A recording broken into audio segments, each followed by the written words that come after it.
Hi everybody, thanks for joining us on our open day, our virtual open day, virtual offer holder day. My name's Dean Northfield. I'm going to talk to you briefly, introduce myself and talk to you briefly about some aspects of our course. I'm quite jazz hands, so I'll try and keep those down, as I know that can be a bit off-putting. So there's some slides on the screen, and those slides, that's me from some years ago. Before I worked at the university, I worked in forensics, a few different roles. The one on the screen there is for crime scene attendants. A few specialities. A real speciality is forensic photography, general forensic imaging. It's a specialist image capture at crime scenes, and then more into a digital arena after that. My contact details are on the slide there if you do want to contact me afterwards. So what am I going to talk to you about?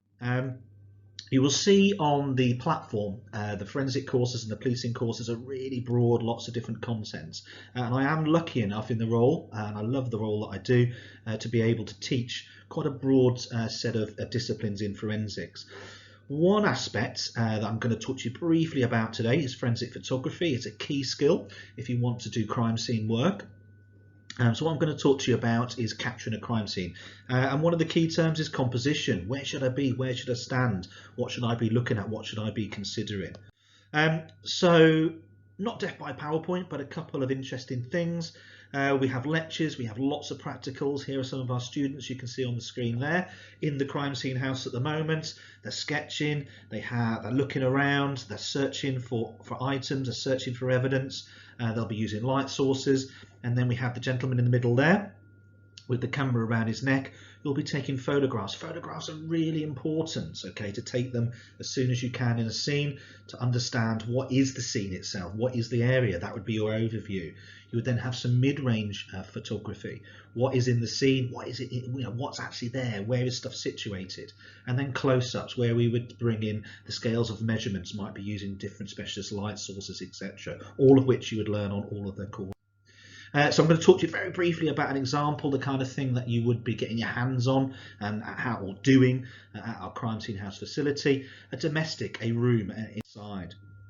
So on the screen there, it would be an example of how you would capture an overview, okay? What does the scene look like? Not worrying too much necessarily on the positions of items in the room. Here we have image number 1 from the first corner as you go through the door.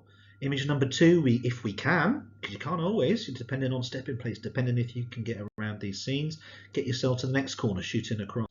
Then the next corner, shooting across. And then to the fourth corner, shooting across. That's best endeavours. Okay, you can't always achieve that, but that's what we're trying to do.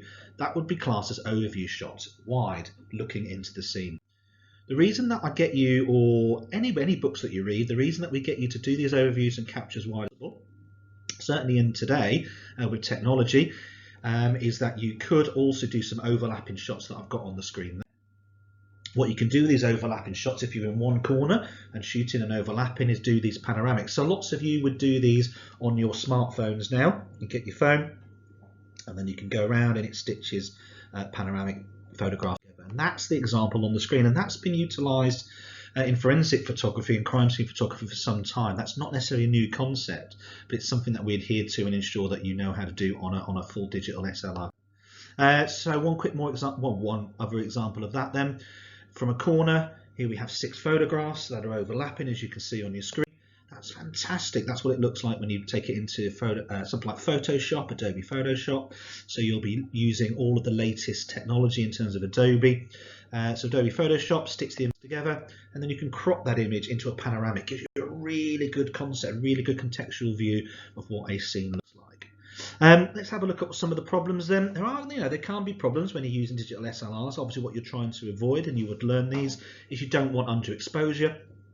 You don't want to get poor light going through the lens, and you would learn how to overcome that. On the other side of that, you don't want it to be overexposed. You're losing information, okay? And we would teach you to be competent and to be confident to be able to achieve really good photography using professional kit. What we're looking for is the word suitable. What is suitable exposure? I would suggest that's the kind of thing you would be looking at in that scenario. Some problems to overcome. This one isn't actually a focusing problem. I know it looks like that on the screen. This is what's called camera shake. Okay, so you have a shutter speed that's been open too long. There's some technical terms, don't worry. We will teach you all of what those mean, but that's something you would want to avoid. But here is focusing. That's also something you need to consider as well. And in some scenarios, you'd have to go between manual, okay, and automatic focusing. Certainly if you're using macro, really close up, detailed photography. Again, over your problems, always got to be aware of your scene. So we have a picture with a soccer kit slap right in the middle. Does it need to be there? That shouldn't necessarily be there. So that would need moved. Going on to the second part then, mid-range. Let's get into the scene. Let's start walking around. Where are things positioned? You'll notice there's no evidence numbers down yet. They could be there. If they are there, we would definitely want to ensure that we see them. Here we have a shoe, but here we can see where the shoe is situated between the radiator, between the television, and between the table. Here we have some bullet cartridges. Where are they located? Nice and simply, clearly between the cigarette packet, drug paraphernalia, and on the corner of the table. Going forward, some problems. It's about being clinical. There's the key word. You go to lots of the textbooks. It says forensic photography is not artistic, and it's not artistic, but it's being really clinical. Okay, there's a shot. It's slightly overexposed. You have a flash firing, and you have the knife there that's actually had a shot that doesn't look great. Now that could be taken by error. If it's taken by error, that happens. Of course it does. Then you should take another one. Here we have my lovely knee. I don't have the full PPE on like you saw our students wearing at the beginning there, the full protective equipment that you would learn all about why you wear that. But we try to avoid ourselves or anyone else in the shot if we can. It's not always possible, and I'll show you an example in a moment of how that isn't always possible. And I would suggest that isn't what we class as an approach mid-range shot. It's too close. Okay, that's definitely classed as a close-up. So that takes us into our last sort of part about forensic photography, just the basics of composition. Here is your close-up, here's the shoe. Try and get over top of it if at all possible. And then you would take a series of photographs around it with a suitable exposure. Here we have a knife. Here we potentially have some red substance, some blood on it. Nice clinical photograph of where that's been located as a close-up. That would build upon your overview and your approach. If you've got evidence numbers in there, they have been placed, and you would discuss as and when you would put evidence numbers into a scene, then we must ensure that we see them. Here we have another example of a close-up where you bring in a scale of measurement. And a scale of measurement, classic, you see them on the CSI programs all the time, and they would be used. It's using them when it's appropriate. Going to the next part then, problems. If you were concentrating there on, let's say, the blood at the end of the knife on the blade there, then you're a bit far back. Okay, that's a great shot if you want to show how big the whole knife is. Definitely a problem, overexposed, and we have a focusing issue on that one. Again, we have a focusing issue on that one. That's not what you want to achieve, and we would teach you how to overcome any problems like that.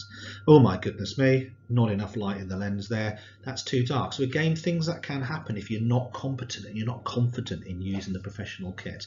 And that's just at level 4, and we get you up to speed. Again, it's a key skill for any CSI or crime scene work now. Okay, so thank you. That's really, really brief. Okay, so thank you for listening. My contact details are at the front of this presentation. I'm really passionate about forensics, and I would love to speak to you more if you wanted to do that. However, stay safe. Okay, thank you very much. Bye-bye.